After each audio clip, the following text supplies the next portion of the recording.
A Game of Thrones, Song of Ice and Fire, Book 1, written by George R.R. Martin, produced by Tokibook.com, and read by Melissa Storn. Chapter 41. Jon. "You are as hopeless as any boys I've ever trained," Sir Alistair Thorne announced when they had all assembled in the yard. "Your hands were made for manure shovels, not for swords. And if it were up to me, the lot of you would be set to herding swine. But last night I was told that Garin is marching 5 new boys up the King's Road. 1 or 2 may even be worth the price of piss. To make room for them, I have decided to pass 8 of you on to the Lord Commander to do with as he will." He called out the names one by one. "Toad, Stonehead, Aurochs, Lover, Pimple, Monkey, Sirloon." Last, he looked at Jon. "And the bastard." Pip let fly a whoop and thrust his sword into the air. Sir Alistair fixed him with a reptile stare. "They will call you men of Night's Watch now, but you are bigger fools than the mummer's monkey here if you believe that. You are boys still, green and stinking of summer, and when the winter comes you will die like flies." And with that, Sir Alistair Thorne took his leave of them.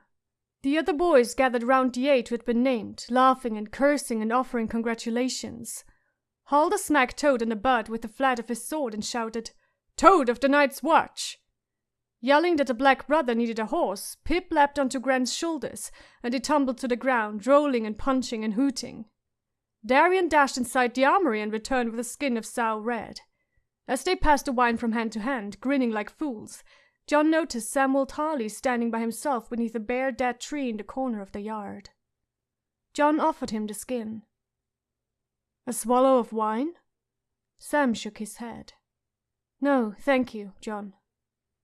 "Are you well?" "Very well, truly," the fat boy lied. "I'm so happy for all of you." His round face quivered as he forced a smile. "You will be first ranger some day, just as your uncle was." "Is," Jon corrected. He would not accept that Benjen Stark was dead. Before he could say more, Hader cried, "Here, you planning to drink that all yourself?" Pip snatched the skin from his hand and danced away, laughing. While Gren seized his arm, Pip gave the skin a squeeze, and a thin stream of red squirted Jon in the face. Hader howled and protested the waste of good wine. Jon sputtered and struggled. Matar and Jaren climbed the wall and began pelting them all with snowballs. By the time he wrenched free, with snow in his hair and wine stains on his surcoat, Samwell Tarly had gone. That night, 3 Finger Hop cooked the boys a special meal to mark the occasion. When Jon arrived at the common hall, the Lord Steward himself led him to the bench near the fire. The older men clapped him on the arm in passing. The 8 soon-to-be brothers feasted on rack of lamb baked in a crust of garlic and herbs, garnished with sprigs of mint and surrounded by mashed yellow turnips swimming in butter. "From the Lord Commander's own table," Bowen Marsh told them. There were salads of spinach and chickpeas and turnip greens, and afterward bowls of ice blue berries and sweet cream. "Do you think they'll keep us together?" Pip wondered as they gorged themselves happily. Toad made a face.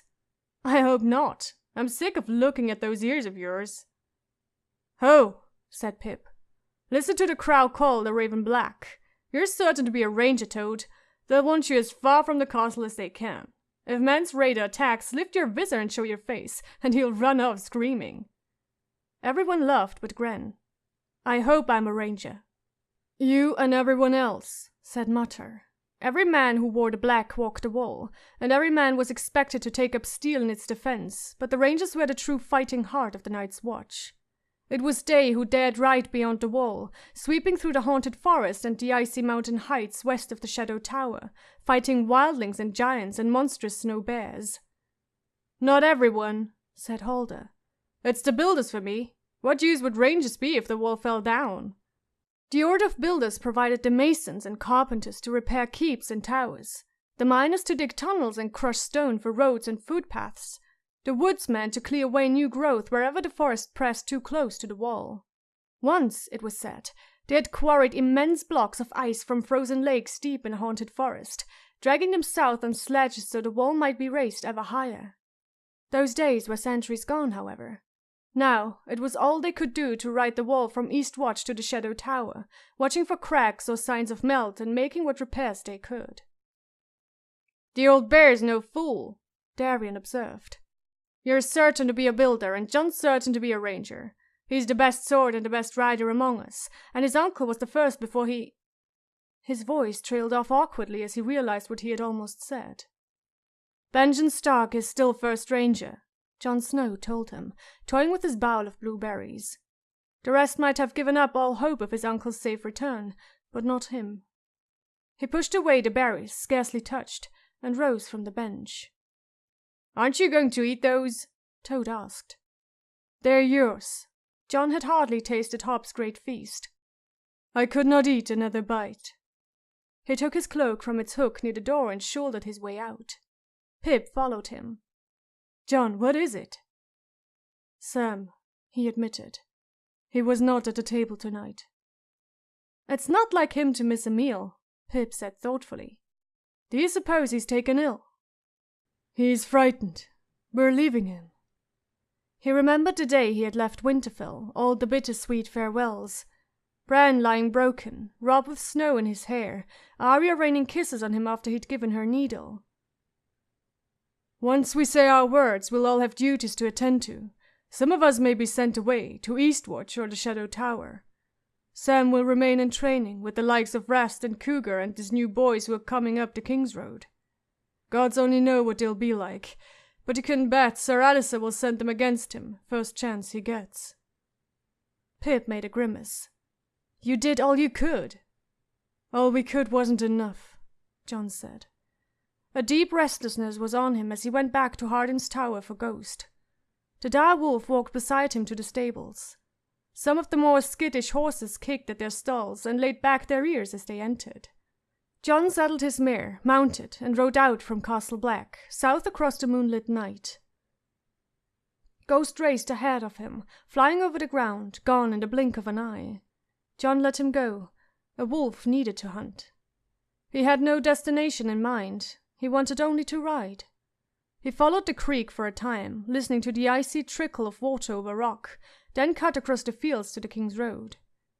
It stretched out before him, narrow and stony and pocked with weeds, a road of no particular promise, yet the sight of it filled Jon Snow with a vast longing. Winterfell was down that road, and beyond it Riverrun and King's Landing and Deary and so many other places. Casterly Rock, the Isle of Faces, the Red Mountains of Dorne, the 100 islands of Bravos in the sea, the smoking ruins of old Valyria. All the places that Jon would never see. The world was down that road, and he was here.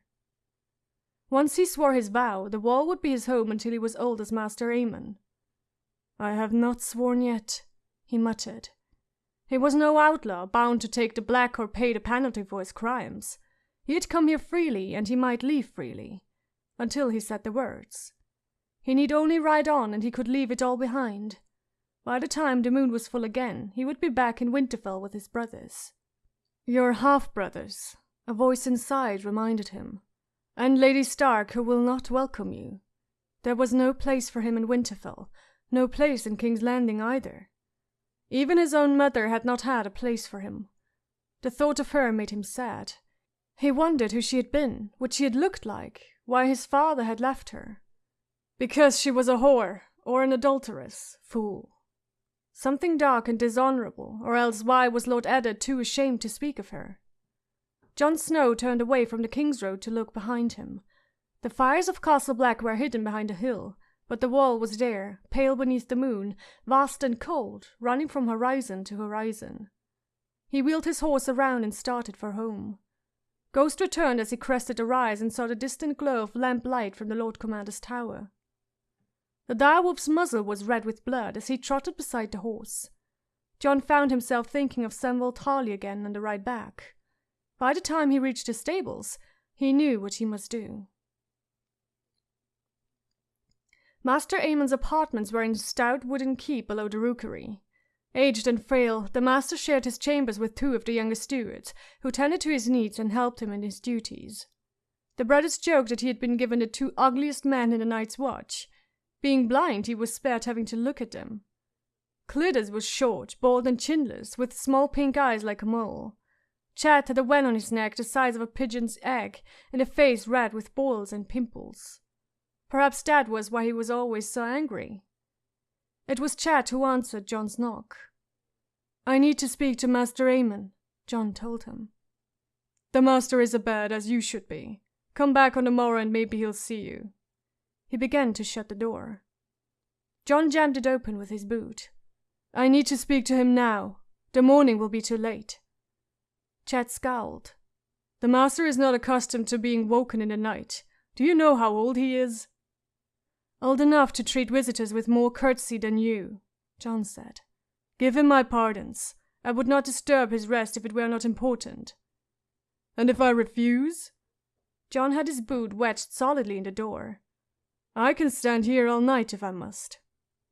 The black brother made a disgusted noise and opened the door to admit him. "Wait in the library. There's wood. Start the fire. I won't have the master catching a chill on account of you." John had the logs crackling merrily by the time Chet let in Master Amon. The old man was clad in his bed robe, but around his throat was the chain collar of his order. A master did not remove it even to sleep. "The chair beside the fire would be pleasant," he said when he felt the warmth on his face. When he was settled comfortably, Chet covered his legs with a fur and went to stand by the door. "I'm sorry to have woken you, master," John Snow said. "You did not wake me," Master Amon replied. "I find I need less sleep as I grow older, and I'm grown very old. I often spend half the night with ghosts, remembering times 50 years past as if they were yesterday. The mystery of a midnight visitor is a welcome diversion. So tell me, Jon Snow, why have you come calling at this strange hour?" "To ask that Samuel Tarly be taken from training and accepted as a brother of the Night's Watch." "This is no concern of Master Amon," Chet complained. "Our Lord Commander has given the training of recruits into the hands of Sir Alistair Thorne," the master said gently. "Only he may say when a boy is ready to swear his vow, as you surely know. Why then come to me?" "The Lord Commander listens to you," John told him, "and the wounded and the sick of the Night's Watch are in your charge." "And is your friend Samuel wounded or sick?" "He will be," John promised, "unless you help." He told them all of it, even the part where he'd set Ghost at Rast's throat. Master Amon listened silently, blind eyes fixed on the fire, but Chet's face darkened with each word. "Without us to keep him safe, Sam will have no chance," John finished. "He's hopeless with a sword. My sister Arya could tear him apart, and she's not yet 10. If Sir Alistair makes him fight, it's only a matter of time before he's hurt or killed." Chet could stand no more. "I've seen this fat boy in the common hall," he said. "He's a pig and a hopeless craven as well, if what you say is true." "Maybe it is so," Master Amon said. "Tell me, Chet, what would you have us do with such a boy?" "Leave him where he is," Chet said. "The ward is no place for the weak. Let him train until he's ready, no matter how many years that takes. Sir Alistair shall make a man of him or kill him, as the gods will." "That's stupid," John said. He took a deep breath to gather his thoughts. "I remember once I asked Master Lewin why he wore a chain around his throat." Master Amon touched his own collar lightly, his bony, wrinkled fingers stroking the heavy metal links. "Go on." "He told me that a master's collar is made of chain to remind him that he's sworn to serve," John said, remembering. "I asked why each link was a different metal. A silver chain would look much finer with his grey ropes, I said. Master Lewin laughed. A master forges his chain with study, he told me. The different metals are each a different kind of learning, gold for the study of money and accounts, silver for healing, iron for warcraft. And he said there were other meanings as well. The collar is supposed to remind a master of the realm he serves, isn't that so? Lords are gold and knights steel, but 2 links can't make a chain. You also need silver and iron and lead, tin and copper and bronze and all the rest, and those are farmers and smiths and merchants and the like. A chain needs all sorts of metals, and a land needs all sorts of people." Master Amon smiled. "And so?" "The Night's Watch needs all sorts too. Why else have rangers and stewards and builders? Lord Rendell couldn't make Sam a warrior, and Sir Alistair won't either. You can't hammer tin into iron, no matter how hard you beat it. But that doesn't mean tin is useless. Why shouldn't Sam be a steward? Chet gave an angry scowl. I'm a steward. You think it's easy work, fit for cowards. The order of steward keeps the watch alive. We hunt and farm, tend the horses, milk the cows, gather firewood, cook the meals. Who do you think makes your clothing? Who brings up supplies from the south? The stewards. Master Aemon was gentler. Is your friend a hunter? He hates hunting, John had to admit. Can he plough a field? The master asked. Can he drive a wagon or sail a ship? Could he butcher a cow? No. Chet gave a nasty laugh. I've seen what happens to soft lordlings when they're put to work. Set them to churning butter and their hands blister and bleed. Give them an axe to split logs and they cut off their own foot. I know one thing Sam could do better than anyone. Yes? Master Aemon prompted. John glanced warily at Chet, standing beside the door, his balls red and angry. He could help you, he said quickly. He can do sums and he knows how to read and write. I know Chet can't read and Clitus has weak eyes. Sam read every book in his father's library. He'd be good with ravens too. Animals seem to like him. Ghost took to him straight off. There's a lot he could do besides fighting. The Night's Watch needs every man. Why kill one to no end? Make use of him instead. Master Aemon closed his eyes, and for a brief moment John was afraid that he had gone to sleep. Finally he said, Master Luwin taught you well, Jon Snow. Your mind is as deft as your blade, it would seem. Does that mean? It means I shall think on what you have said, the master told him firmly. And now, I believe I'm ready to sleep. Chet, show our young brother to the door. Chapter 42. Tyrion. They had taken shelter beneath a copse of aspens just off the high road. Tyrion was gathering deadwood while their horses took water from a mountain stream. He stooped to pick up a splintered branch and examined it critically.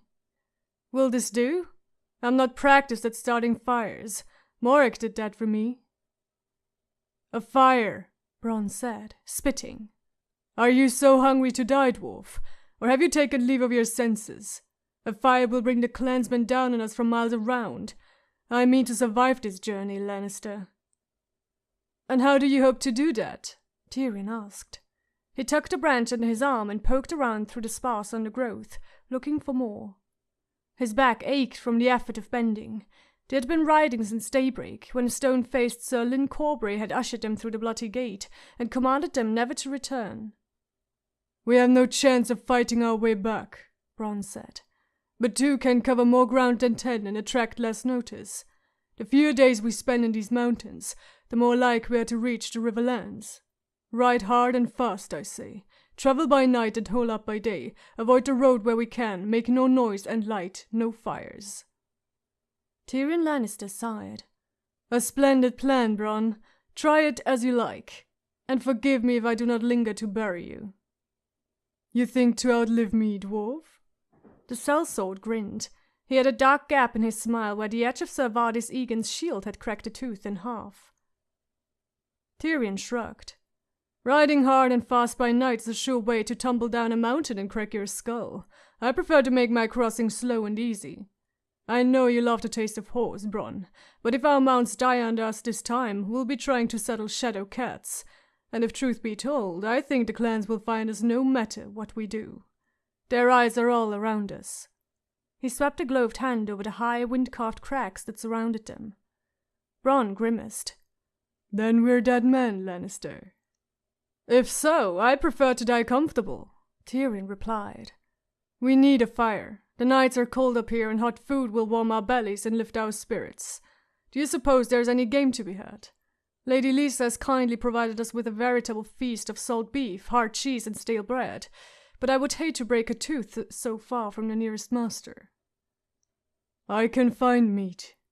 Beneath a fall of black hair, Bronn's dark eyes regarded Tyrion suspiciously. I should leave you here with your fool's fire. If I took your horse, I'd have twice the chance to make it through. What would you do then, dwarf? Die, most like. Tyrion stopped to get another stick. You don't think I'd do it? You'd do it in an instant if it meant your life. You were quick enough to silence your friend Chicken when he caught that arrow in his belly. Bronn had yanked back the man's head by the hair and driven the point of his dirk in under the ear, and afterward told Catelyn Stark that the other sellsword had died of his wound. He was as good as dead, Bronn said, and his moaning was bringing them down on us. Chicken would have done the same for me, and he was no friend, only a man I rode with. Make no mistake, dwarf, I fought for you, but I do not love you. It was your blade I needed, Tyrion said, not your love. He dumped his armful of wood on the ground. Bronn grinned. You're bold as any sellsword, I'll give you that. How did you know I'd take your part? No? Tyrion squatted awkwardly on his stunted legs to build the fire. I tossed the dice. Back at the inn, you and Chicken helped take me captive. Why? The others saw it as their duty for the honor of the lords they served, but not you too. You had no lord, no duty, and precious little honor, so why trouble to involve yourselves? He took out his knife and whittled some thin strips of bark off one of the sticks he'd gathered to serve as kindling. Well, why do sellswords do anything? For gold. You were thinking Lady Catelyn would reward you for your help, perhaps even take you into her service. Here, that should do, I hope. Do you have a flint?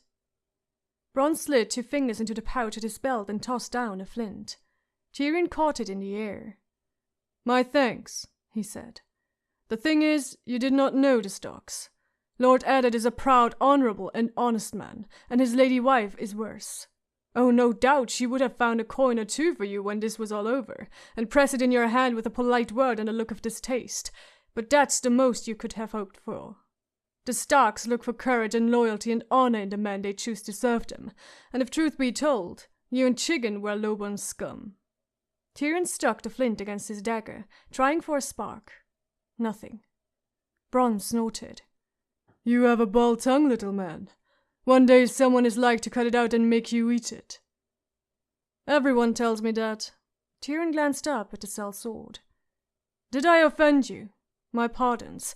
But you are scum, Bronn, make no mistake. Duty, honor, friendship, what's that to you? No, don't trouble yourself, we both know the answer. Still, you're not stupid. Once we reached the Vale, Lady Stark had no more need of you. But I did, and the one thing the Lannisters have never lacked for is gold. When the moment came to toss the dice, I was counting on your being smart enough to know where your best interest lay. Happily for me, you did. He slammed stone and steel together again, fruitlessly. Here, said Bronn, squatting. I'll do it. He took the knife and flint from Tyrion's hands and struck sparks on his first try. A curl of bark began to smoulder. Well done, Tyrion said. Scum you may be, but you're undeniably useful, and with a sword in your hand you're almost as good as my brother Jaime. What do you want, Bronn? Gold, land, women? Keep me alive and you'll have it. Bronn blew gently on the fire, and the flames leapt up higher. And if you die? Why then, I'll have one mourner whose grief is sincere, Tyrion said, grinning. The gold ends when I do. The fire was blazing up nicely. Bronn stood, tucked the flint back into his pouch, and tossed Tyrion his dagger. Fair enough, he said. My sword's yours then. But don't go looking for me to bend the knee and my lord you every time you take a shit. I'm no man's toady. Nor any man's friend, Tyrion said. I've no doubt you'd betray me as quick as you did Lady Stark if you saw profit in it. If the day ever comes when you're tempted to sell me out, remember this, Bronn. I'll match your price, whatever it is. I like living. And now, do you think you could do something about finding us some supper? Take care of the horses, Bronn said, unsheathing the long dirk he wore at his hip. He strode into the trees. An hour later the horses had been rubbed down and fed, the fire was crackling away merrily, and a haunch of a young goat was turning above the flames, spitting and hissing. All we lack now is some good wine to wash down our kid, Tyrion said. That, a woman, and another dozen swords, Bronn said. He sat cross-legged beside the fire, honing the edge of his long sword with an oiled stone. There was something strangely reassuring about the rasping sound it made when he drew it down to steel. It will be full dark soon, the sellsword pointed out. I'll take first watch. For all the good it will do us, it might be kinder to let them kill us in our sleep. Oh, I imagine they'll be here long before it comes to sleep. The smell of the roasting meat made Tyrion's mouth water. Bronn watched him across the fire. You have a plan, he said flatly, with a scrape of steel on stone. A hope, call it, Tyrion said. Another toss of the dice. With our lives as a stake? Tyrion shrugged. What choice do we have? He leaned over the fire and saw the thin slice of meat from the kid. Ah. He sighed happily as he chewed. Grease ran down his chin. A bit tougher than I'd like, and in want of spicing, but I'll not complain too loudly. If I were back at the Eyrie, I'd be dancing on a precipice in hopes of a boiled bean. And yet you gave the turnkey a purse of gold, Bronn said. A Lannister always pays his debts. Even Mord had scarcely believed it when Tyrion tossed him the leather purse. The Gowler's eyes had gone big as boiled eggs as he yanked open the drawstring and beheld the glint of gold. I kept the silver, Tyrion had told him with a crooked smile. But you were promised the gold, and there it is. It was more than a man like Mord could hope to earn in a lifetime of abusing prisoners. And remember what I said, this is only a taste. If you ever grow tired of Lady Erin's service, present yourself at Casterly Rock, and I'll pay you the rest of what I owe you. With golden dragons spilling out of both hands, Mort had fallen to his knees and promised that he would do just that. Bronn yanked out his dirk and pulled the meat from the fire. He began to carve thick chunks of charred meat off the bone, as Tyrion hollowed out 2 heels of stale bread to serve as trenches. If we do reach the river, what will you do then? The sellsword asked as he cut. Oh, a whore and a feather bed and a flagon of wine for a start? Tyrion had owled his trencher, and Bronn filled it with meat. And then to Casterly Rock or King's Landing, I think. I have some questions that want answering, concerning a certain dagger. The sellsword chewed and swallowed. So you were telling it true? It was not your knife? Tyrion smiled thinly. Do I look like a liar to you? By the time their bellies were full, the stars had come out and a half-moon was rising over the mountains. Tyrion spread his shadow-skin cloak on the ground and stretched out with his saddle for a pillow. Our friends are taking their sweet time. If I were them, I'd fear a trap, Bronn said. Why else would we be so open if not to lure them in?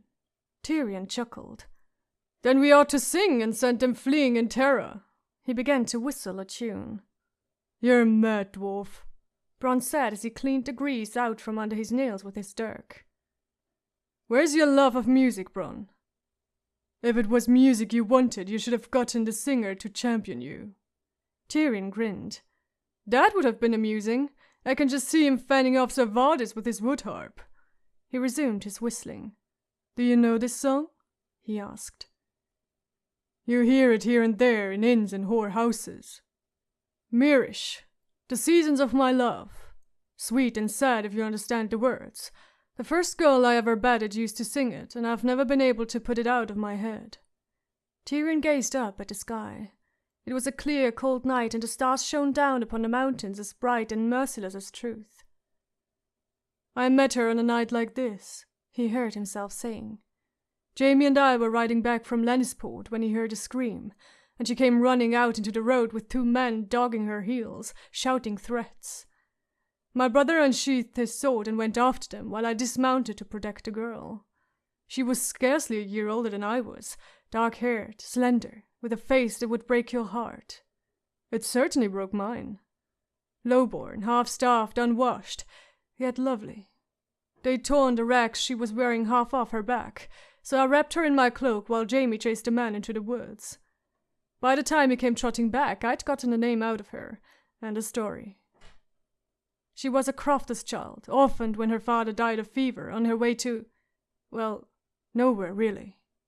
Jaime was all in leather to hunt down the men. It was not often outlaws dared prey on travelers so near to Casterly Rock, and he took it as an insult. The girl was too frightened to send off by herself, though, so I offered to take her to the closest inn and feed her while my brother rode back to the rock for help. She was hungrier than I would have believed. We finished 2 whole chickens and part of a third, and drank a flagon of wine, talking. I was only 13 and the wine went to my head, I fear. The next thing I knew, I was sharing her bed. If she was shy, I was shyer. I'll never know where I found the courage. When I broke her maidenhead, she wept, but afterward she kissed me and sang her little song, and by morning I was in love. You? Bron's voice was amused. Absurd, isn't it?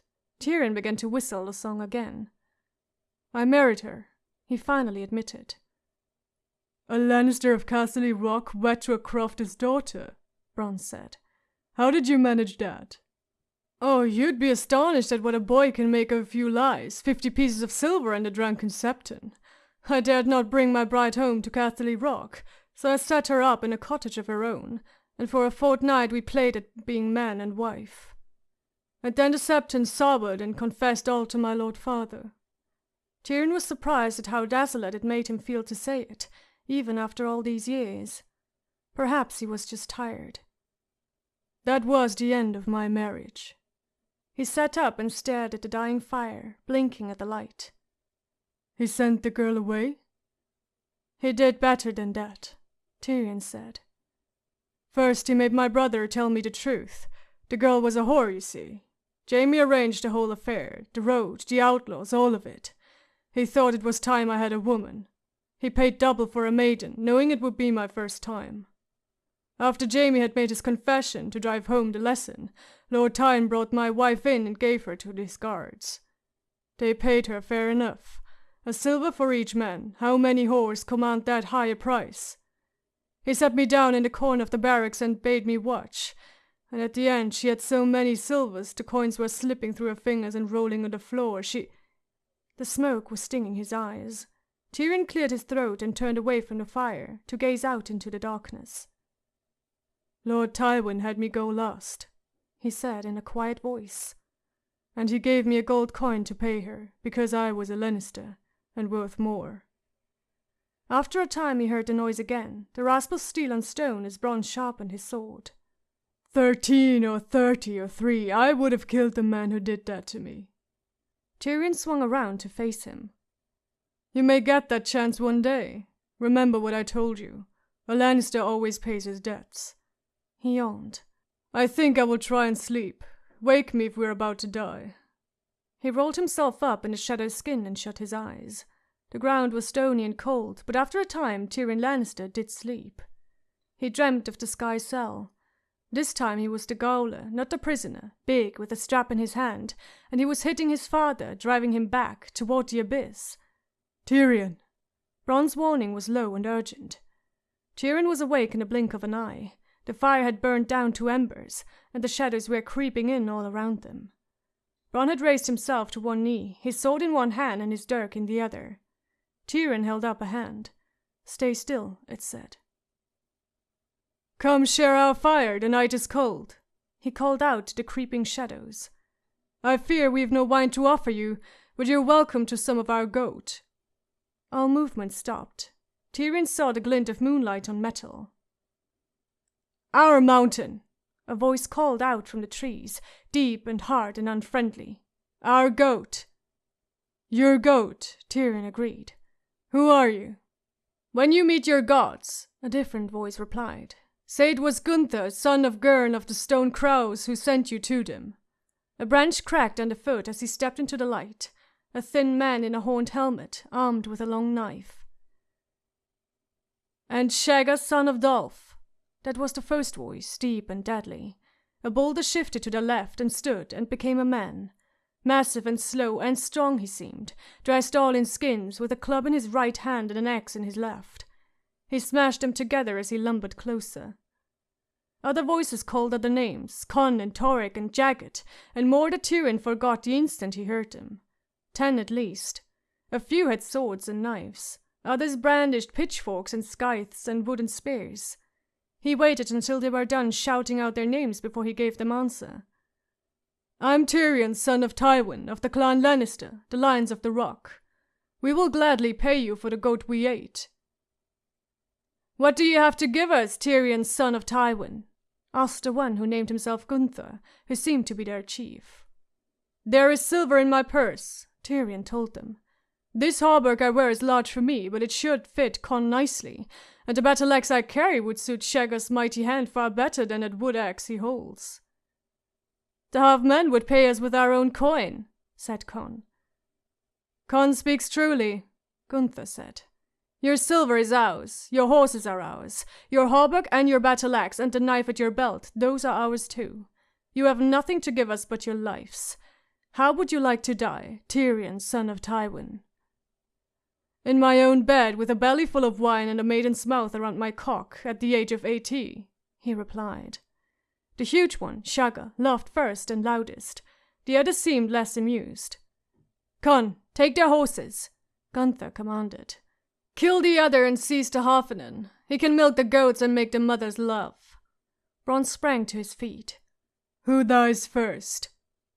"No," Tyrion said sharply. "Gunther, son of Gurn, hear me. My house is rich and powerful. If the stone crows will see us safely through these mountains, my lord father will shower you with gold." "The gold of a lowland lord is as worthless as a half-man's promises," Gunther said. "Half a man I may be," Tyrion said, "yet I have the courage to face my enemies. What do the stone crows do but hide behind rocks and shiver with fear as the knights of the Vale ride by?" Shagga gave a roar of anger and clashed club against axe. Jagged poked at Tyrion's face with the fire-hardened point of a long wooden spear. He did his best not to flinch. "Are these the best weapons you could steal?" he said. "Good enough for killing sheep, perhaps, if the sheep do not fight back. My father's smiths should better steal." "Little boy man," Shagga roared, "will you mock my axe after I chop off your manhood and feed it to the goats?" But Gunther raised a hand. "No, I would hear his words. The mothers go hungry and steel fills more mouths than gold. What would you give us for your lives, Tyrion, son of Tywin? Swords, lances, mail?" "All that and more, Gunther, son of Gurn," Tyrion Lannister replied, smiling. "I will give you the Vale of Arryn." Chapter 43. Eddard. Through the high narrow windows of the Red Keep's cavernous throne room, the light of sunset spilled across the floor, laying dark red stripes upon the walls where the heads of dragons had once hung. Now the stone was covered with hunting tapestries, vivid with greens and browns and blues, and yet still it seemed to Ned Stark that the only color in the hall was the red of blood. He sat high upon the immense ancient seat of Aegon the Conqueror, an ironwork monstrosity of spikes and jagged edges and grotesquely twisted metal. It was, as Robert had warned him, a hellishly uncomfortable chair, and never more so than now, with his shattered leg throbbing more sharply every minute. The metal beneath him had grown harder by the hour, and the fanged steel behind made it impossible to lean back. A king should never sit easy, Aegon the Conqueror had said, when he commanded his armorers to forge a great seat from the swords laid down by his enemies. Damn Aegon for his arrogance, Ned thought sullenly, and damn Robert and his hunting as well. "You are quite certain these were more than brigands?" Varys asked softly from the council table beneath the throne. Grandmaster Pycelle stirred uneasily beside him, while Littlefinger toyed with a pen. They were the only councillors in attendance. A white hart had been sighted in the Kingswood, and Lord Renly and Sir Barristan had joined the king to hunt it, along with Prince Joffrey, Sandor Clegane, Balon Swan, and half the court. So Ned must needs sit the Iron Throne in his absence. At least he could sit. Save the council, the rest must stand respectfully or kneel. The petitioners clustered near the tall doors, the knights and high lords and ladies beneath the tapestries, the small folk in the gallery, the mailed guards in their cloaks, gold or grey, all stood. The villagers were kneeling, men, women, and children alike tattered and bloody, their faces drawn by fear. The 3 knights who had brought them here to bear witness stood behind them. "Brigands, Lord Varys?" Sir Raymond Darry's voice dripped scorn. "Oh, they were brigands, beyond a doubt. Lannister brigands." Ned could feel the unease in the hall, as high lords and servants alike strained to listen. He could not pretend to surprise. The West had been a tinder box since Catelyn had seized Tyrion Lannister. Both Riverrun and Casterly Rock had called their banners, and armies were massing in the pass below the Golden Tooth. It had only been a matter of time until the blood began to flow. The sole question that remained was how best to stanch the wound.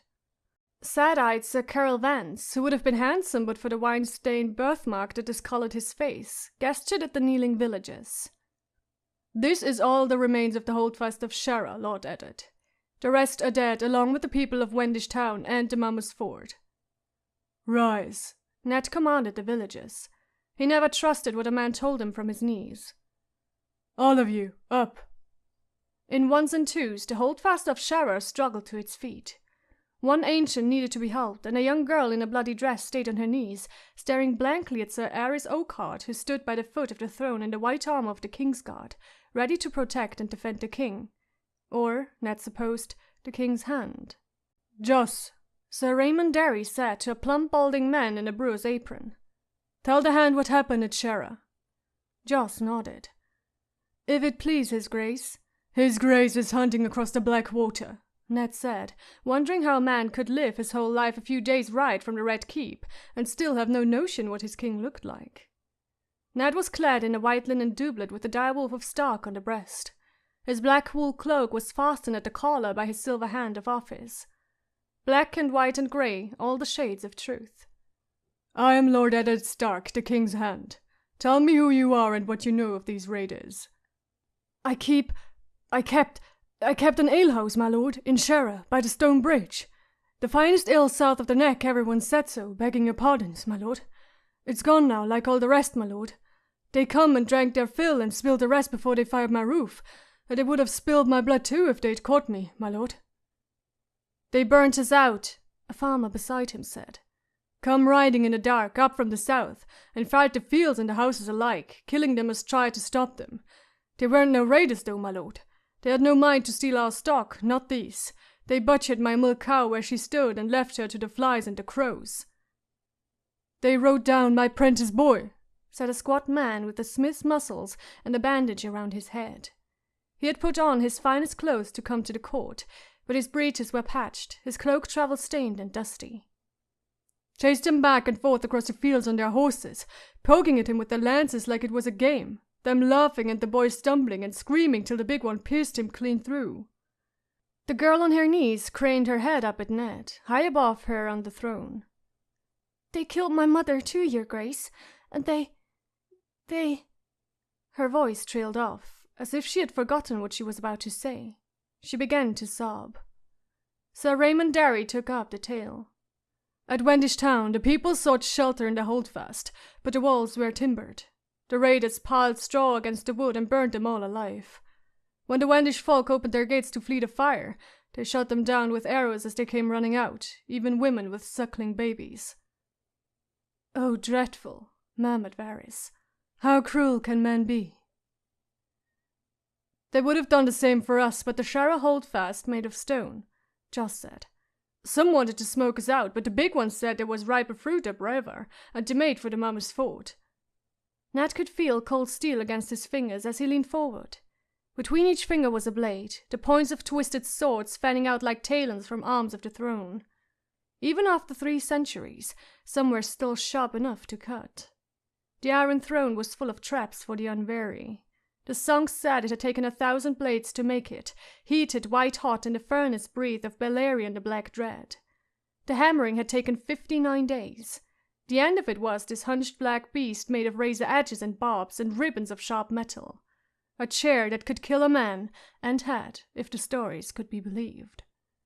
What Eddard Stark was doing sitting there he would never comprehend, yet there he sat, and these people looked to him for justice. What proof do you have that these were Lannisters? He asked, trying to keep his fury under control. Did they wear crimson cloaks or fly a lion banner? Even Lannisters are not so blind stupid as that, Sir Mark Piper snapped. He was a swaggering bantam rooster of a youth, too young and too hot-blooded for Ned's taste, though a fast friend of Caitlyn's brother, Edmure Tully. Every man among them was mounted and mailed, my lord, Sir Carol answered calmly.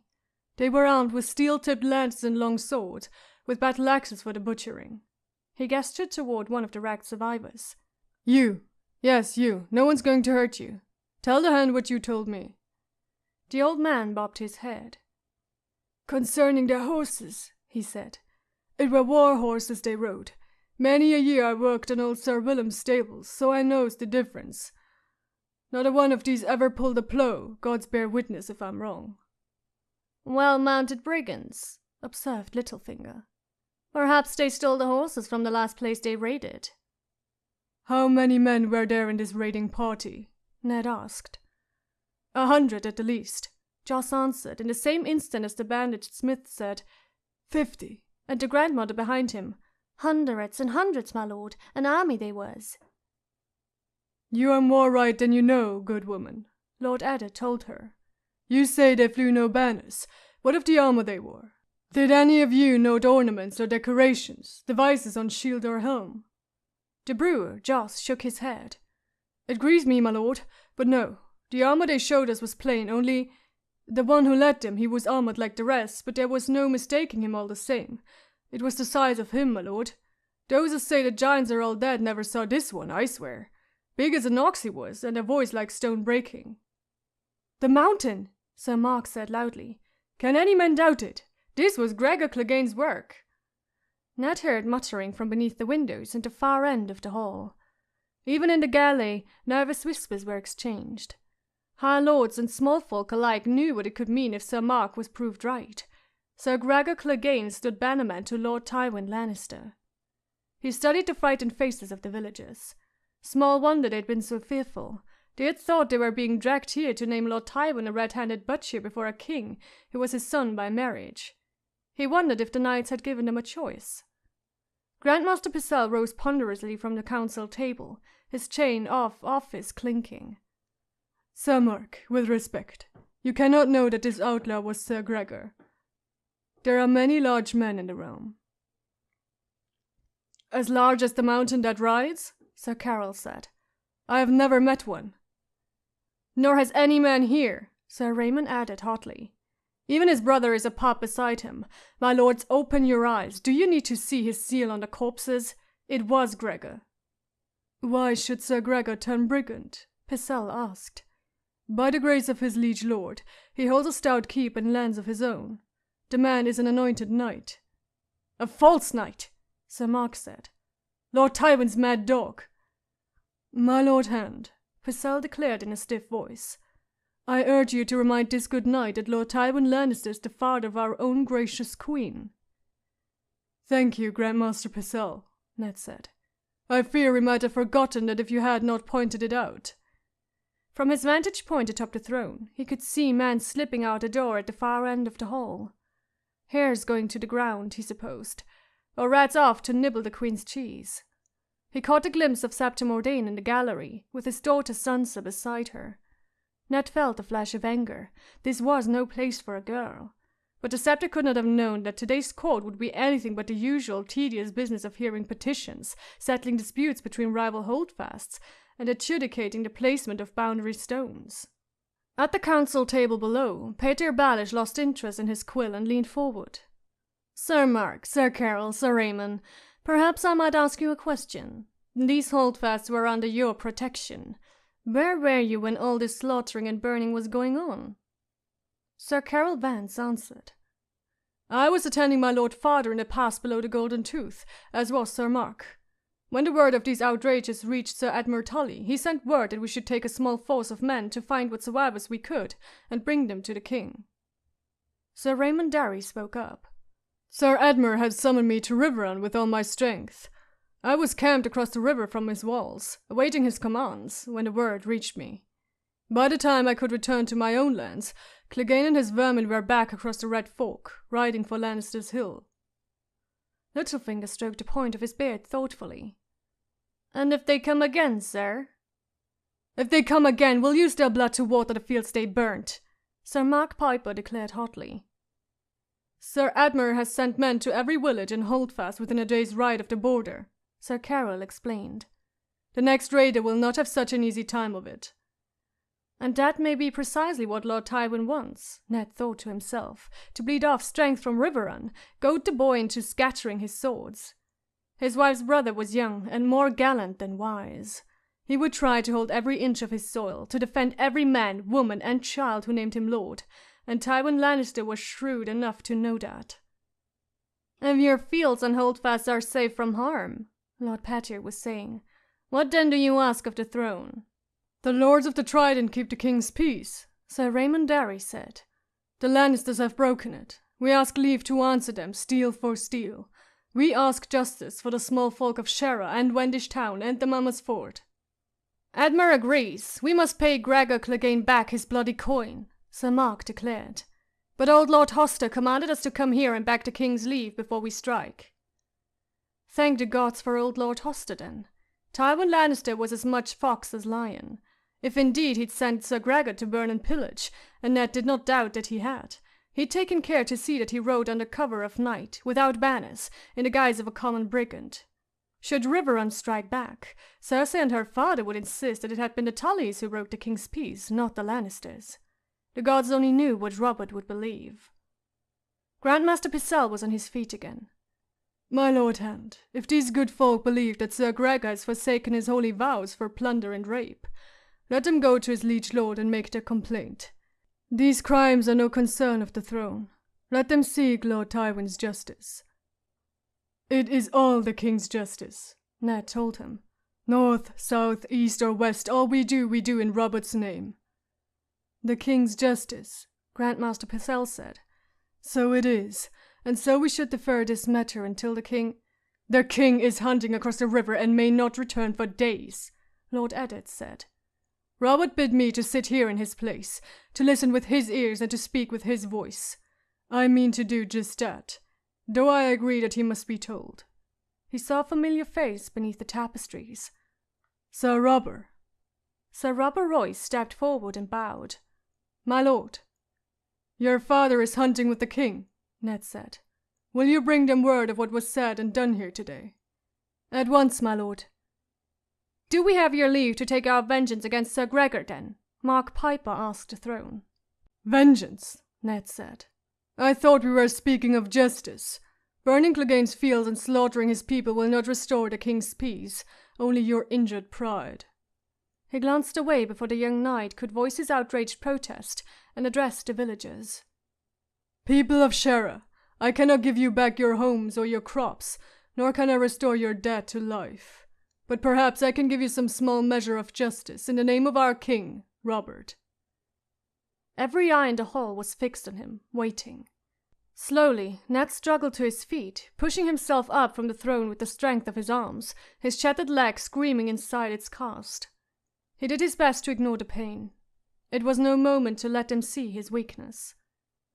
"The first man believed that the judge who called for death should wield the sword, and in the north we hold to that still. I must like sending another to do my killing, yet it seems I have no choice." He gestured at his broken leg. "Lord Eddard!" The shout came from the west side of the hall as a handsome stripling of a boy strode forth boldly. Out of his armor, Sir Loras Tyrell looked even younger than his 16 years. He wore pale blue silk, his belt a linked chain of golden roses, the sigil of his house. "I beg you the honor of acting in your place. Give this task to me, my lord, and I swear I shall not fail you." Littlefinger chuckled. "Sir Loras, if we send you off alone, Sir Gregor will send us back your head with a plum stuffed in that pretty mouth of yours. The mountain is not the sort to bend his neck to any man's justice." "I do not fear Gregor Clegane," Sir Loras said haughtily. Ned eased himself slowly back onto the hard iron seat of Aegon's misshapen throne. His eyes searched the faces along the wall. "Lord Beric," he called out. "Taurus of Myr, Sir Gladden, Lord Lothar." The man named stepped forward one by one. "Each of you is to assemble 20 men to bring my word to Gregor's keep. 20 of my own guard shall go with you. Lord Beric Dondarrion, you shall have the command, as befits your rank." The young lord with the red gold hair bowed. "As you command, Lord Eddard." Ned raised his voice so it carried to the far end of the throne room. "In the name of Robert of the House Baratheon, the first of his name, King of the Andals and the Rhoyna and the First Men, Lord of the Seven Kingdoms and Protector of the Realm, by the word of Eddard of the House Stark, his hand, I charge you to ride to the Westlands with all haste, to cross the red folk of the Trident under the king's flag, and there bring the king's justice to the false knight Gregor Clegane, and to all those who shared in his crimes. I denounce him, and attaint him, and strip him of all rank and titles, of all lands and incomes and holdings, and do sentence him to death. May the gods take pity on his soul." When the echo of his words had died away, the Knight of Flowers seemed perplexed. "Lord Eddard, what of me?" Ned looked down on him. From on high, Loras Tyrell seemed almost as young as Rob. "No one doubts your valor, Sir Loras, but we are about justice here, and what you seek is vengeance." He looked back to Lord Beric. "Ride at first light. These things are best done quickly." He held up a hand. "The throne will hear no more petitions today." Alan and Porther climbed the steep iron steps to help him back down. As they made their descent, he could feel Loras Tyrell's sullen stare, but the boy had stalked away before Ned reached the floor of the throne room. At the base of the iron throne, Varys was gathering papers from the council table. Littlefinger and Grandmaster Pycelle had already taken their leave. "You are a bolder man than I, my lord," the eunuch said softly. "How so, Lord Varys?" Ned asked briskly. His leg was throbbing, and he was in no mood for word games. "Had it been me up there, I should have sent Sir Loras. He so wanted to go, and a man who has the Lannisters for his enemies would do well to make the Tyrells his friends." "Sir Loras is young," said Ned. "I dare say he will outgrow the disappointment." "And Sir Ilyn," the eunuch stroked a plump powdered cheek. "He is the king's justice after all, sending other men to do his office. Some might construe that as a grave insult." "No slight was intended." In truth, Ned did not trust the mute knight, though perhaps that was only because he misliked executioners. "I remind you, the Paynes are bannermen to House Lannister. I thought it best to choose men who owed Lord Tywin no fealty." "Very prudent, no doubt," Varys said. "Still, I chanced to see Sir Ilyn in the back of the hall, staring at us with those pale eyes of his, and I must say he did not look pleased, though to be sure it is hard to tell with our silent knight. I hope he outgrows his disappointment as well.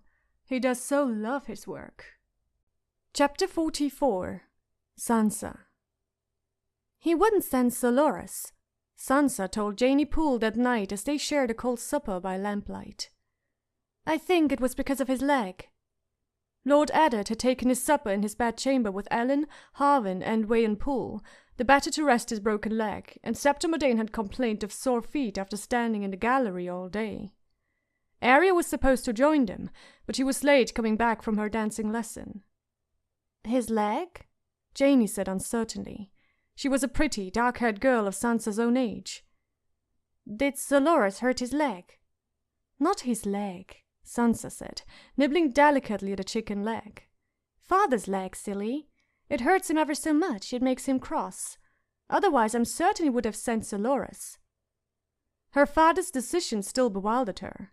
When the Knight of Flowers had spoken up, she had been sure she was about to see one of old Nan's stories come to life.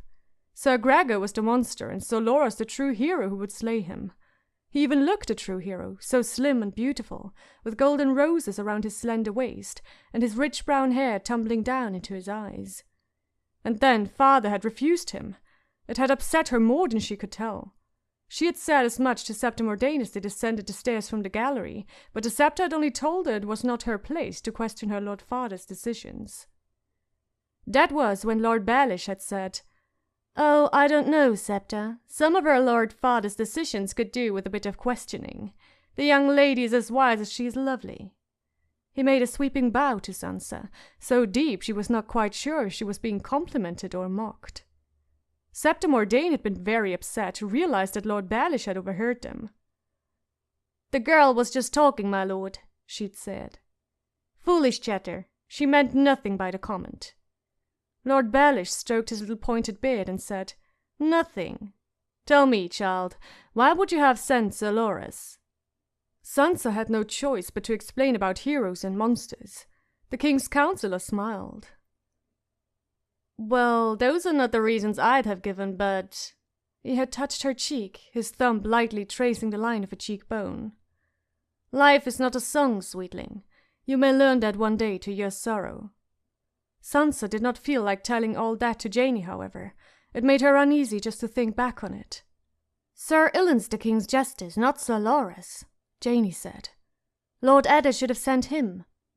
Sansa shuddered. Every time she looked at Sir Ilan Payne, she shivered. He made her feel as though something dead was slithering over her naked skin. Sir Ilan's almost like a second monster. I'm glad father didn't pick him. Lord Beric is as much a hero as Sir Loras. He's ever so brave and gallant. I suppose, Sansa said doubtfully. Beric Dondarrion was handsome enough, but he was awfully old, almost 22.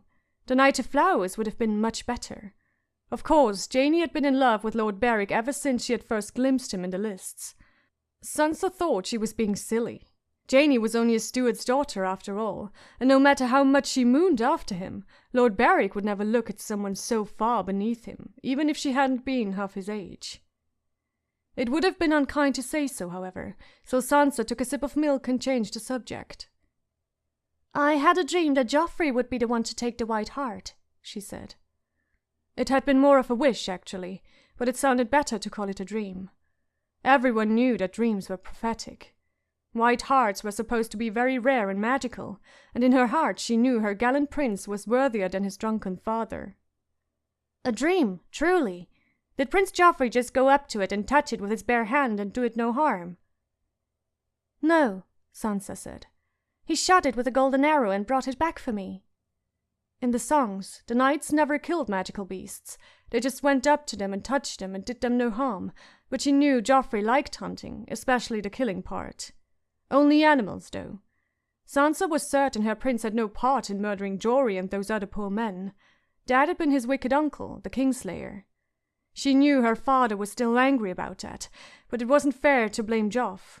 That would be like blaming her for something that Arya had done. I saw your sister this afternoon, Janey blurted out, as if she'd been reading Sansa's thoughts. She was walking through the stables on her hands. Why would she do a thing like that? I'm sure I don't know why Arya does anything. Sansa hated stables, smelly places full of manure and flies. Even when she went riding, she liked the boy to saddle the horse and bring it to her in the yard. Do you want to hear about the court or not? I do, Janey said. There was a black brother, Sansa said, begging men for the wall, only he was kind of old and smelly. She hadn't liked that at all. She'd always imagined the Night's Watch to be men like Uncle Benjen. In the songs they were called the Black Knights of the Wall. But this man had been crock-baked and hideous, and he looked as though he might have lice. If this was what the Night's Watch was truly like, she felt sorry for her bastard half-brother, Jon. Father asked if there were any knights in the hall who would do honor to their houses by taking the black, but no one came forward, so he gave this Yoren his pick of the king's dungeons and sent him on his way. And later these two brothers came before him, free riders from the Dornish marches, and pledged their swords to the service of the king. Father accepted their oaths. Janey yawned. Are there any lemon cakes?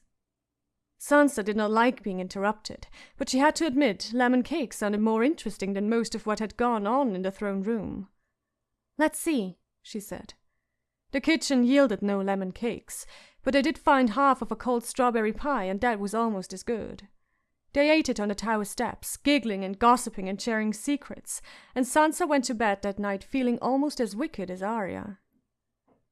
The next morning she woke before first light and crept sleepily to her window to watch Lord Beric form up his men. They rode out as dawn was breaking over the city, with 3 banners going before them. The crowned stag of the king flew from the high staff, the dire wolf of Stark and Lord Beric's own forked lightning standard from shorter poles. It was all so exciting, a song come to life.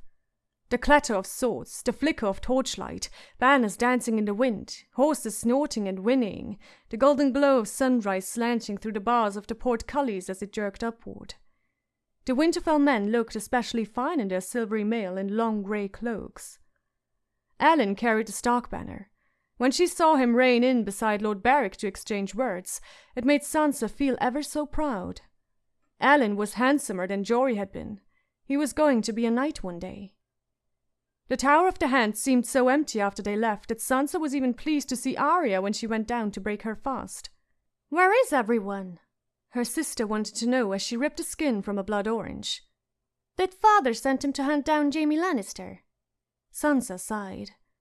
They rode with Lord Beric to behead Sir Gregor Clegane. She turned to Septa Mordane, who was eating porridge with a wooden spoon. Septa, will Lord Beric spike Sir Gregor's head on his own gate to bring it back here for the king? She and Janie Poole had been arguing over that last night. The Septa was horror-struck. A lady does not discuss such things over her porridge. Where are your courtesies, Sansa? I swear of late you've been near as bad as your sister. What did Gregor do? Arya asked. He burned down a holdfast and murdered a lot of people, women and children too. Arya screwed up her face in a scowl. Jaime Lannister murdered Jory and Heward and Will, and the Hound murdered Micah.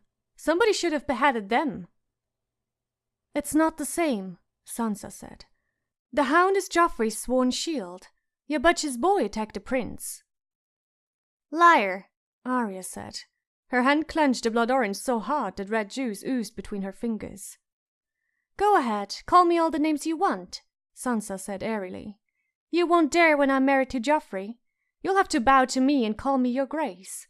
She shrieked as Arya flung the orange across the table. It caught her in the middle of the forehead with a wet squish and plopped down into her lap. You have juice on your face, your grace, Arya said. It was running down her nose and stinging her eyes. Sansa wiped it away with a napkin. When she saw what the fruit in her lap had done to her beautiful ivory silk dress, she shrieked again. You're horrible, she screamed at her sister. They should have called you instead of lady. Septa Mordane came lurching to her feet. Your lord father will hear of this. Go to your chambers at once. At once. Me too? Tears welled in Sansa's eyes. That's not fair. The matter is not subject to discussion. Go. Sansa stalked away with her head up. She was to be a queen, and queens did not cry. At least not where people could see. When she reached her bedchamber, she barred the door and took off her dress.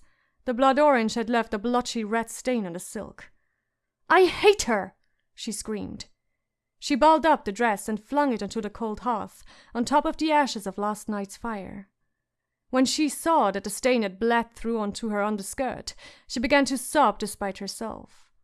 She ripped off the rest of her clothes wildly, threw herself into bed and cried herself back to sleep. It was midday when Septa Mordane knocked upon her door. Sansa, your lord father will see you now. Sansa sat up. Lady, she whispered. For a moment it was as if the dire wolf was there in the room, looking at her with those golden eyes, sad and knowing. She had been dreaming, she realized. Lady was with her, and they were running together, and... Trying to remember was like trying to catch the rain with her fingers. The dream faded, and Lady was dead again. Sansa! The rap came again, sharply. Do you hear me? Yes, Septa, she called out. Might I have a moment to dress, please? Her eyes were red from crying, but she did her best to make herself beautiful. Lord Eddard was bent over a huge leather-bound book when Septa Mordane marched her into the solar, his plaster-wrapped legs stiff beneath the table. Come here, Sansa, he said, not unkindly, when the Septa had gone for her sister. Sit beside me. He closed the book. Septa Mordane returned with Arya squirming in her grasp. Sansa had put on a lovely pale green damask gown and a look of remorse, but her sister was still wearing the ratty leathers and rough spuns she'd worn at breakfast. Here is the other one, the Septa announced. My thanks, Septa Mordane. I would talk to my daughters alone if you would be so kind. The Septa bowed and left. Arya started it, Sansa said quickly, anxious to have the first word. She called me a liar and threw an orange at me and spoilt my dress, the ivory silk, the one Queen Cersei gave me when I was betrothed to Prince Joffrey. She hates that I'm going to marry the prince. She tries to spoil everything, father. She can't stand for anything to be beautiful or nice or splendid. Enough, Sansa. Lord Eddard's voice was sharp with impatience.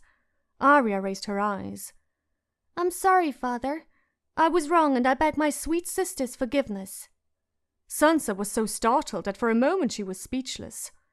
Finally, she found her voice. What about my dress? Maybe I could wash it, Arya said doubtfully. Washing won't do any good, Sansa said. Not if you scrubbed all day and all night. The silk is ruined. Then I'll make you a new one, Arya said. Sansa threw back her head in disdain. You? You couldn't sew a dress fit to clean the pixies. Their father sighed. I did not call you here to talk of dresses. I'm sending you both back to Winterfell. For the second time, Sansa found herself too stunned for words. She felt her eyes grow moist again. You can't, Arya said. Please, father, Sansa managed at last. Please don't. Eddard Stark favored his daughters with a tired smile. At last we've found something you agree on. I didn't do anything wrong, Sansa pleaded with him. I don't want to go back. She loved King's Landing. The pageantry of the court, the high lords and ladies in their velvets and silks and gemstones, the great city with all its people. The tournament had been the most magical time of her whole life, and there was so much she had not seen yet, harvest feasts and masked balls and mummer shows. She could not bear the thought of losing it all. Send Arya away. She started it, father. I swear it. I'll be good, you'll see. Just let me stay and I promise to be as fine and noble and courteous as the queen. Father's mouth twitched strangely. Sansa, I'm not sending you away for fighting, though the gods know I'm sick of you two squabbling. I want you back in Winterfell for your own safety. 3 of my men were cut down like dogs not a league from where we sit. And what does Robert do? He goes hunting. Arya was chewing at her lip in that disgusting way she had. Can we take Syrio back with us? Who cares about your stupid dancing master? Sansa flared. Father, I only just now remembered I can't go away. I'm to marry Prince Joffrey. She tried to smile bravely for him. I love him, father. I truly, truly do. I love him as much as Queen Nerys loved Prince Aemon the Dragon Knight, as much as Jonquil loved Sir Florian. I want to be his queen and have his babies. Sweet one, her father said gently. Listen to me. When you're old enough, I will make you a match with a high lord who's worthy of you, someone brave and gentle and strong. This match with Joffrey was a terrible mistake. That boy is no Prince Aemon, you must believe me. He is, Sansa insisted. I don't want someone brave and gentle. I want him. We'll be ever so happy, just like in the songs, you'll see. I'll give him a son with golden hair, and one day he'll be the king of all the realm, the greatest king that ever was, as brave as the wolf and as proud as the lion. Arya made a face. Not if Joffrey's his father, she said. He's a liar and a craven, and anyhow he's a stag, not a lion. Sansa felt tears in her eyes. He's not the least bit like that old drunken king, she screamed at her sister, forgetting herself in her grief. Father looked at her strangely. Gods, he swore softly. Out of the mouth of babes. He shouted for Septa Mordane. To the girls he said, I'm looking for a fast-trading galley to take you home. These days the sea is safer than the King's Road. You will sail as soon as I can find a proper ship, with Septa Mordane and a complement of guards. And yes, with Syrio Forel, if he agrees to enter my service. But say nothing of this. It's better if no one knows of our plans. We'll talk again tomorrow. Sansa cried as Septa Mordane marched him down the steps. They were going to take it all away. The tournaments and the court and her prince, everything. They were going to send her back to the bleak grey walls of Winterfell and lock her up forever. Her life was over before it had begun. Stop that weeping, child, Septa Mordane said sternly. I'm certain your Lord Father knows what is best for you. It won't be so bad, Sansa, Arya said. We're going to sail on a galley. It will be an adventure, and then we'll be with Bran and Robb again, and Old Man and Hodor and the rest. She touched her on the arm. Hodor, Sansa yelled. You ought to marry Hodor. You're just like him, stupid and hairy and ugly. She wrenched away from her sister's hand, stormed into her bedchamber, and barred the door behind her. Chapter 45. Eddard. Pain is a gift from the gods, Lord Eddard, Grandmaster Pycelle told him. It means the bone is knitting, the flesh healing itself. Be thankful. I will be thankful when my leg stops throbbing. Pycelle set a stoppered flask on the table by the bed. The milk of the poppy, for when the pain grows too onerous. I sleep too much already. Sleep is the great healer. I had hoped that was you." Purcell smiled wanly. "It is good to see you in such a fierce humor, my lord." He leaned close and lowered his voice. "There was a raven this morning, a letter for the Queen from her lord father. I thought you had best know." "Dark wings, dark words," Ned said grimly. "What of it?" "Lord Tywin is greatly wroth about the man you sent after Sir Gregor Clegane," the master confided. "I feared he would be. You will recall I said as much in council." "Let him be wroth," Ned said. Every time his leg throbbed, he remembered Jaime Lannister's smile and Jory dead in his arms. "Let him write all the letters to the Queen he likes. Lord Beric rides beneath the King's own banner. If Lord Tywin attempts to interfere with the King's justice, he will have Robert to answer to. The only thing his grace enjoys more than hunting is making war on lords who defy him." Purcell pulled back, his master's chain jangling. "As you say, I shall visit again on the morrow." The old man hurriedly gathered up his things and took his leave. Ned had little doubt that he was bound straight for the royal apartments to whisper at the Queen. "I thought you had best know, indeed," as if Cersei had not instructed him to pass along her father's threats. He hoped his response rattled those perfect teeth of hers. Ned was not near as confident of Robert as he pretended, but there was no reason Cersei need know that.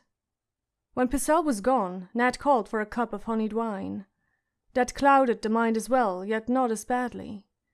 He needed to be able to think. 1,000 times he asked himself what Jon Arryn might have done had he lived long enough to act on what he learned. Or perhaps he had acted and died for it. It was queer how sometimes a child's innocent eyes can see things that grown men are blind to. Some day, when Sansa was grown, he would have to tell her how she had made it all come clear for him. "He's not the least bit like that old drunken king," she had declared, angry and unknowing, and the simple truth of it had twisted inside him, cold as death. This was the sword that killed Jon Arryn, Ned thought then, and it will kill Robert as well, a slower death but full as certain. Shattered legs may heal in time, but some betrayals fester and poison the soul. Littlefinger came calling an hour after the Grand Master had left, clad in a plum-colored doublet with a mockingbird embroidered on the breast in black thread, and a striped cloak of black and white. "I cannot visit long, my lord," he announced. "Lady Tanda expects me to lunch with her. No doubt she will roast me a fatted calf. If it's near as fatted as her daughter, I'm like to rupture and die. And how is your leg?" "Inflamed and painful, with an itch that is driving me mad." Littlefinger lifted an eyebrow. "In future, try not to let any horses fall on it. I would urge you to heal quickly. The realm grows restive. Varys has heard ominous whispers from the west. Free riders and sellswords have been flocking to Casterly Rock, and not for the thin pleasure of Lord Tywin's conversation." "Is there word of the king?" Ned demanded. "Just how long does Robert intend to hunt?" "Given his preferences, I believe he'd stay in the forest until you and the Queen both die of old age," Lord Pattier replied with a faint smile. "Lacking that, I imagine he'll return as soon as he's killed something. They found the White Hart, it seems. Or rather, what remained of it. Some wolves found it first and left his grace scarcely more than a hoof and a horn. Robert was in a fury until he heard talk of some monstrous boar deeper in the forest. Then nothing would do but he must have it. Prince Joffrey returned this morning with the Royces, Sir Balon Swan, and some 20 others of the party. The rest are still with the king." "The Hound?" Ned asked, frowning. Of all the Lannister party, Sandor Clegane was the one who concerned him the most, now that Sir Jaime had fled the city to join his father. "Oh, returned with Joffrey and went straight to the Queen." Littlefinger smiled. "I would have given 100 silver stacks to have been a roach in the rushes when he learned that Lord Beric was off to behead his brother." "Even a blind man could see the Hound loathed his brother." "Ah, but Gregor was his to loathe, not yours to kill. Once Dondarrion lops the summit off our mountain, the Clegane lands and incomes will pass to Sandor, but I wouldn't hold my water waiting for his thanks, not that one. And now you must forgive me. Lady Tanda awaits with her fatted calves." On the way to the door, Lord Pettier spied Grandmaster Mallion's massive tome on the table and paused to idly flip open the cover. The lineages and histories of the great houses of the 7 kingdoms, with descriptions of many high lords and noble ladies and their children, he read. Now there is tedious reading if ever I saw it. A sleeping potion, my lord? For a brief moment Ned considered telling him all of it, but there was something in Littlefinger's japes that irked him. The man was too clever by half, a mocking smile never far from his lips. John Arryn was studying this volume when he was taken sick, Ned said in a careful tone, to see how he might respond. And he responded as he always did, with a quip. In that case, he said, death must have come as a blessed relief. Lord Pettier Baelish bowed and took his leave. Eddard Stark allowed himself a curse. Aside from his own retainers, there was scarcely a man in the city he trusted. Littlefinger had concealed Catelyn and helped Ned in his inquiries, yet his haste to save his own skin when Jaime and his swords had come out of the rain still rankled. Varys was worse. For all his protestations of loyalty, the eunuch knew too much and did too little. Grandmaster Pycelle seemed more Cersei's creature with every passing day, and Sir Barristan was an old man, and rigid. He would tell Ned to do his duty.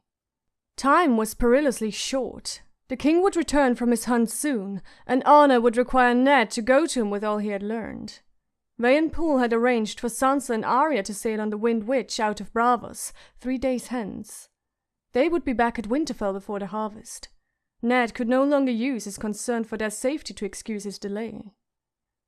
Yet last night he had dreamt of Rhaegar's children. Lord Tywin had laid the bodies beneath the Iron Throne, wrapped in the crimson cloaks of his house guard. That was clever of him. The blood did not show so badly against the red cloth. The little princess had been barefoot, still dressed in her bed gown, and the boy... Ned could not let that happen again.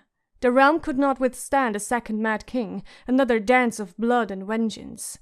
He must find some way to save the children. Robert could be merciful. Sir Barristan was scarcely the only man he had pardoned. Grandmaster Pycelle, Varys the Spider, Lord Balon Greyjoy, each had been counted an enemy to Robert once, and each had been welcomed into friendship and allowed to retain honours and office for a pledge of fealty. So long as a man was brave and honest, Robert would treat him with all the honour and respect due a valiant enemy. This was something else. Poison in the dark, a knife thrust to the soul. This he could never forgive, no more than he had forgiven Rhaegar. He will kill them all, Ned realized. And yet, he knew he could not keep silent. He had a duty to Robert, to the realm, to the shade of Jon Arryn, and to Bran, who surely must have stumbled on some part of the truth. Why else would they have tried to slay him? Late that afternoon he summoned Tomard, the portly guardsman with the ginger-coloured whiskers his children called Fat Tom. With Jory dead and Alan gone, Fat Tom had command of his household guard. The thought filled Ned with vague disquiet. Tomard was a solid man, affable, loyal, tireless, capable in a limited way, but he was near 50 and even in his youth he had never been energetic. Perhaps Ned should not have been so quick to send off half his guard, and all his best swords among them. I shall require your help, Ned said when Tomard appeared, looking faintly apprehensive as he always did when called before his lord. Take me to the Godswood. Is that wise, Lord Eddard? With your leg and all? Perhaps not, but necessary. Tomard summoned Varley. With one arm around each man's shoulder, Ned managed to descend the steep tower steps and hobble across the bailey. I want the guard doubled, he told Fat Tom. No one enters or leaves the Tower of the Hand without my leave. Tom blinked. My lord, with Alan and the others away, we are hard-pressed already. It will only be a short while. Lengthen the watches. As you say, my lord, Tom answered. Might I ask why? Best not, Ned answered crisply. The Godswood was empty, as it always was here in the citadel of the Southern gods. Ned's leg was screaming as they lowered him to the grass beside the hard tree. Thank you. He drew a paper from his sleeve, sealed with the sigil of his house. Kindly deliver this at once. Tom had looked at the name Ned had written on the paper and licked his lips anxiously. My lord, do as I bid you, Tom, Ned said. How long he waited in the quiet of the godswood he could not say. It was peaceful here. The thick walls shut out the clamour of the castle, and he could hear birds singing, the murmur of crickets, leaves rustling in a gentle wind. The hard tree was an oak, brown and faceless, yet Ned Stark still felt the presence of his guards. His leg did not seem to hurt so much. She came to him at sunset, as the clouds reddened above the walls and towers. She came alone, as he had bid her. For once she was dressed simply, in leather boots and hunting greens. When she drew back the hood of her brown cloak, he saw the bruise where the king had struck her. The angry plum colour had faded to yellow, and the swelling was down, but there was no mistaking it for anything but what it was. "Why here?" Cersei Lannister asked as she stood over him. "So the gods can see." She sat beside him on the grass. Her every move was graceful. Her curling blonde hair moved in the wind, and her eyes were green as the leaves of summer. It had been a long time since Ned Stark had seen her beauty, but he saw it now. "I know the truth Jon Arryn died for," he told her. "Do you?" The queen watched his face, wary as a cat. "Is that why you called me here, Lord Stark? To pose me riddles? Or is it your intent to seize me as your wife seized my brother?" "If you truly believed that, you would never have come." Ned touched her cheek gently. "Has he done this before?" "Once or twice." She shied away from his hand. "Never in the face before. Jaime would have killed him, even if it meant his own life." Cersei looked at him defiantly. "My brother is worth 100 of your friend." "Your brother," Ned said. "Or your lover?" "Both." She did not flinch from the truth. "Since we were children together.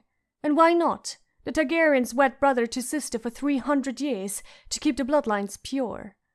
And Jaime and I are more than brother and sister. We are one person in two bodies. We share the womb together. He came into this world holding my foot, our old master said. When he is in me, I feel whole." The ghost of a smile flitted over her lips. "My son Bran." To her credit, Cersei did not look away. "He saw us. You love your children, do you not?" Robert had asked him the very same question the morning of the melee. He gave her the same answer. "With all my heart." "No less do I love mine." Ned thought, if it came to that, the life of some child I did not know, against Robb and Sansa and Arya and Bran and Rickon, what would I do? Even more so, what would Catelyn do if it were Jon's life against the children of her body? He did not know. He prayed he never would. "All 3 are Jaime's," he said. It was not a question. "Thank the gods." The seed is strong, Jon Arryn had cried on his deathbed, and so it was. All those bastards, all with hair as black as night. Grandmaster Mallion recorded the last mating between stag and lion some 90 years ago, when Tia Lannister wed Gowan Baratheon, third son of the reigning lord. Their only issue, an unnamed boy described in Mallion's tome as a large and lusty lad born with a full head of black hair, died in infancy. 30 years before that, a male Lannister had taken a Baratheon maid to wife. She had given him 3 daughters and a son, each black-haired. No matter how far back Ned searched in the brittle yellowed pages, always he found the gold yielding before the coal. "A dozen years," Ned said. "How is it that you have had no children by the king?" She lifted her head, defiant. "Your Robert got me with child once," she said, her voice thick with contempt. "My brother found a woman to cleanse me. He never knew. If truth be told, I can scarcely bear for him to touch me, and I have not let him inside me for years. I know other ways to pleasure him when he leaves his whores long enough to stagger up to my bedchamber. Whatever we do, the king is usually so drunk that he's forgotten it all by next morning." How could they have all been so blind? The truth was there in front of them all the time, written on the children's faces. Ned felt sick. "I remember Robert as he was the day he took the throne, every inch a king," he said quietly. "1,000 other women might have loved him with all their hearts. What did he do to make you hate him so? Her eyes burned, green fire in the dusk, like the lioness that was her sigil. The night of our wedding feast, the first time we shared a bed, he called me by your sister's name. He was on top of me, in me, stinking of wine, and he whispered Lyanna. Ned Stark thought of pale blue roses, and for a moment he wanted to weep. I do not know which of you I pity most. The Queen seemed amused by that. Save your pity for yourself, Lord Stark. I want none of it. You know what I must do. Must. She put her hand on his good leg, just above the knee. A true man does what he will, not what he must. Her fingers brushed lightly against his thigh, the gentlest of promises. The realm needs a strong hand. Joff will not come of age for years. No one wants war again, least of all me. Her hand touched his face, his hair. If friends can turn to enemies, enemies can become friends. Your wife is 1,000 leagues away, and my brother has fled. Be kind to me, Ned. I swear to you, you shall never regret it. Did you make the same offer to Jon Arryn? She slapped him. I shall wear that as a badge of honor, Ned said dryly. Honor, she spat. How dare you play the noble lord with me? What do you take me for? You've a bastard of your own, I've seen him. Who was the mother, I wonder? Some Dornish peasant you raped while her holdfast burned? A whore? Or was it the grieving sister, the Lady Ashara? She threw herself into the sea, I'm told. Why was that? For the brother you slew, or the child you stole? Tell me, my honourable Lord Eddard, how are you any different from Robert, or me, or Jaime? For a start, said Ned, I do not kill children. You would do well to listen, my lady. I shall say this only once. When the king returns from his hunt, I intend to lay the truth before him. You must be gone by then. You and your children, all three, and not to Casterly Rock. If I were you, I should take ship for the free cities, or even farther to the Summer Isles or the port of Ibben, as far as the winds blow. Exile, she said. A bitter cup to drink from. A sweeter cup than your father served Rhaegar's children, Ned said, and kinder than you deserve. Your father and your brothers would do well to go with you. Lord Tywin's gold will buy you comfort, and hire swords to keep you safe. You shall need them.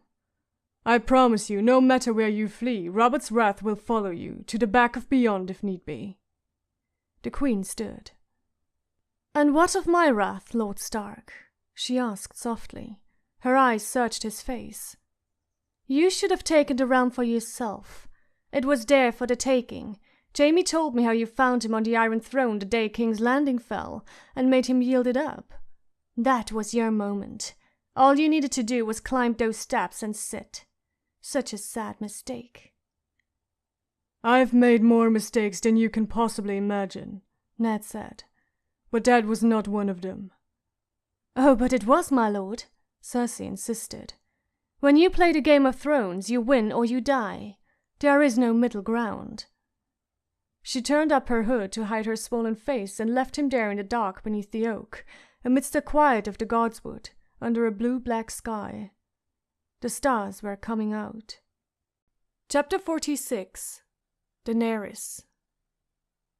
The heart was steaming in the cold evening air when Khal Drogo set it before her, raw and bloody. His arms were red to the elbow. Behind him, his blood riders knelt on the sand beside the corpse of the wild stallion, stone knives in their hands. The stallion's blood looked black in the flickering orange glare of the torches that ringed the high chalk walls of the pit. Dany touched the soft swell of her belly. Sweat beaded her skin and trickled down her brow. She could feel the old women watching her, the ancient crones of vast Dothrak, with eyes that shone dark as polished flint in their wrinkled faces. She must not flinch or look afraid. I am the blood of the dragon, she told herself as she took the stallion's heart in both hands, lifted it to her mouth, and plunged her teeth into the tough, stringy flesh. Warm blood filled her mouth and ran down over her chin. The taste threatened to gag her, but she made herself chew and swallow. The heart of a stallion would make her son strong and swift and fearless, or so the Dothraki believed, but only if the mother could eat it all. If she choked on the blood or retched up the flesh, the omens were less favourable. The child might be stillborn, or come forth weak, deformed, or female. Her handmaids had helped her ready herself for the ceremony. Despite the tender mother's stomach that had afflicted her these past 2 moons, Dany had dined on bowls of half-clotted blood to accustom herself to the taste, and Eerie made her chew strips of dried horseflesh until her jaws were aching. She had starved herself for a day and a night before the ceremony in the hopes that hunger would help her keep down the raw meat. The wild stallion's heart was all muscle, and Dany had to worry it with her teeth and chew each mouthful a long time. No steel was permitted within the sacred confines of vast Dothrak, beneath the shadow of the Mother of Mountains. She had to rip the heart apart with teeth and nails. Her stomach roiled and heaved, yet she kept on, her face smeared with the heart's blood that sometimes seemed to explode against her lips. Khal Drogo stood over her as she ate, his face as hard as a bronze shield. His long black braid was shiny with oil. He wore gold rings in his mustache, gold bells in his braid, and a heavy belt of solid gold medallions around his waist, but his chest was bare. She looked at him whenever she felt her strength failing, looked at him, and chewed and swallowed, chewed and swallowed, chewed and swallowed. Toward the end, Dany thought she glimpsed a fierce pride in his dark, almond-shaped eyes, but she could not be sure. The Khal's face did not often betray the thoughts within. And finally it was done. Her cheeks and fingers were sticky as she forced down the last of it. Only then did she turn her eyes back to the old women, the crones of the Dosh Khaleen.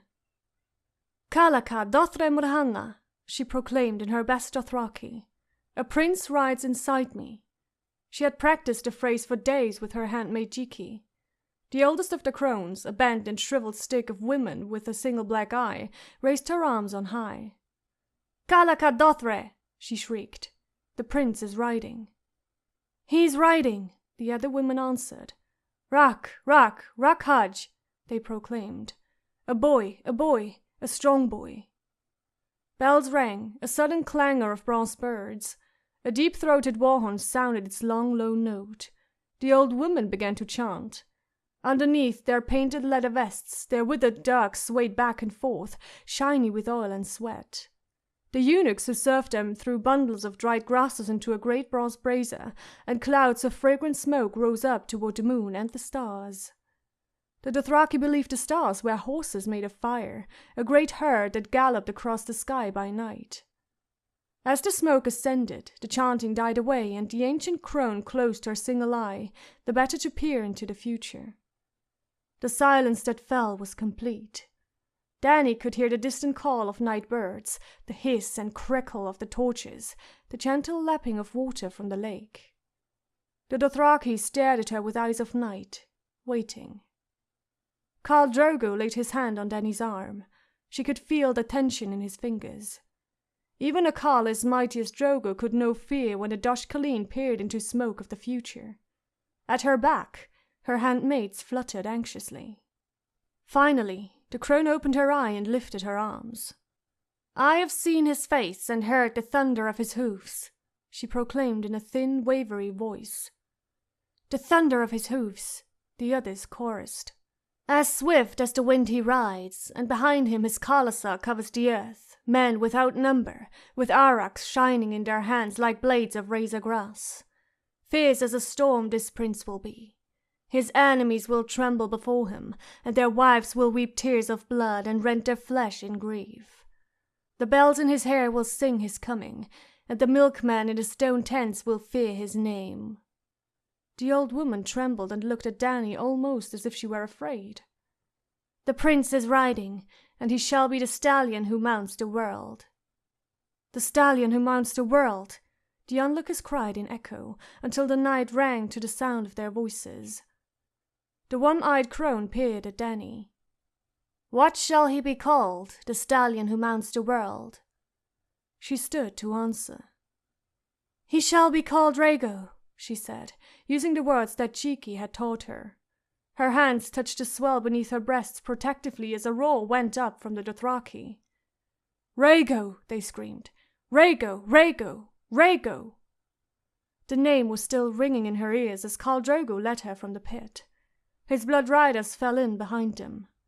A procession followed them out onto the God's Way, the broad grassy road that ran through the heart of vast Dothrak, from the Horse Gate to the Mother of Mountains. The crones of the Dosh Khaleen came first, with their eunuchs and slaves.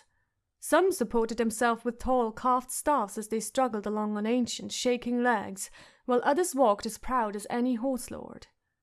Each of the old women had been a Khaleesi once.